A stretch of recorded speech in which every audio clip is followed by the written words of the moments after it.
اليوم كان بها يعني اغراض عديده واهداف عديده. ايضا من ضمن الاغراض والاهداف ان لا نكشف كل الاوراق ولا نكشف كل التشكيل الاساس، كون مدرب الفريق الصيني كان متواجد والمحللين الصينيين كانوا متواجدين. حكم ظروفنا ردنا انه لا نظهر كل امكانياتنا وكل اسلحتنا. المهم لعبنا باسلوب، لعبنا في بدايه المباراه باسلوب، ومن ثم طورنا الاسلوب، غيرنا نظام اللعب، والحمد لله ما اسفرت الى المباراه. فريق الكوري فريق ممتاز، عناصره ممتازه، يلعب باسلوب سريع ومنظم. لذلك حاولنا ان نستفاد من هذه المباراه اللي خططنا واللي ردناه، وردنا نشوف كثير من اللاعبين. الحمد لله والشكر حصلنا على الكثير من هذه الاغراض. املي كبير انه بطولة آسيا وهذه المباراة تكون دوافع كبيرة ودوافع نفسية باتجاه مباراة الصين إن شاء الله. كابتن حكيم شاكر وضع منذ 3 شهور منهاج أكثر من مباراة المنتخب العراقي، ولكن أجبر على كوريا الشمالية فقط. ما المشكلة في ذلك وماذا يحتاج العراق أيضا؟ أشوف هي يعني حتى لا أحسب أنه أنا دافع عن الاتحاد العراقي. الآن الكرة العراقية تمر بالصور بأسوأ حالاتها، خلينا نقول الإعدادية للمنتخبات الوطنية بسبب الظروف اللي عايشها البلد. بلدنا محاصر، لا زلنا ولحد هذه اللحظة هنالك الكثير من التقاطعات، هنالك الكثير من لم يريد للكرة العراقية أن تتطور. أتصور البرنامج معروف، وما ردت من خلال البرنامج كان الجميع دارخة وليس فاهمة، لكن بحكم ظروف بلدي وبحكم ظروف اللي يعيشها مع الكرة العراقية ويعيشها كل المتتبع، اجبرنا على مباراة واحدة. المباراة احسن من أن لا تكون مباراة، بس اريد اطمئنك واطمئن اخوي حبيبي طه وكل الشارع الرياضي انه حتى لن تكون مباراة.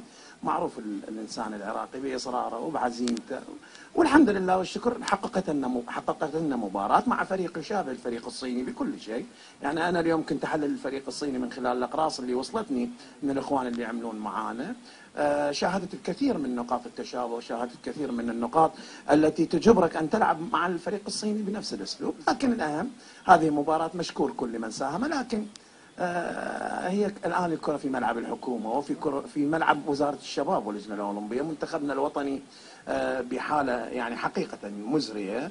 وضعنا المادي صعب، يعني خلي يعرفوا الجميع أنه الفريق العراقي حضر إلى دبي بدون أي مبلغ، يعني داينا 20 ورقة حتى نسير أمور الفريق. خلي يسمعني كل العالم، لا يجوز هكذا نتعامل نحن أبناء العراق. نحن من يحاول أن يفرح الشعب العراقي، يعني هي ليس شعارات لكنها الآن مسؤولية الجميع. الكل يجب أن يقف معنا، وإذا يقبلون العراقيين نداين 20 ورقة حتى نسير أمور الفريق، فأنا أتصور هذا الشيء صعب.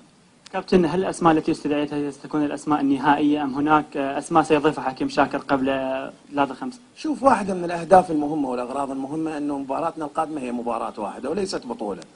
المباراة القادمة ستحدد نوعية اللاعبين. اليوم كثير من اللاعبين اللي شاركناهم والكثير من اللاعبين لن نشاركهم.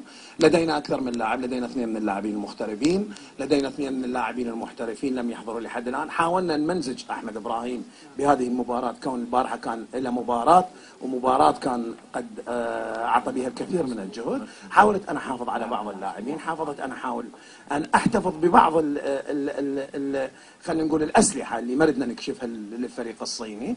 أملي كبير أنه من متواجد معنا الآن ومن سيحضر معنا سيكونون هم ال 23 القادمين باتجاه المباراة القادمة. كابتن، سؤال أخير، إخراج يونس محمود في اللحظات الأخيرة هو لسبب ابتعاده لمدة 3 شهور أو أكثر عن المباريات أم لأسباب أخرى؟ هو واحدة من هذه الأسباب، قد يكون أنه يونس مبتعد عن اللعب، لذلك أنا حاولت أن أوصل لجاهزية اللعب. واليوم شفتوا يونس تحرك أزيد من كل اللاعبين الشباب، ضغط أزيد من اللاعبين الشباب، تحرك في كل أرجاء الملعب. حاولت عليه في الدقائق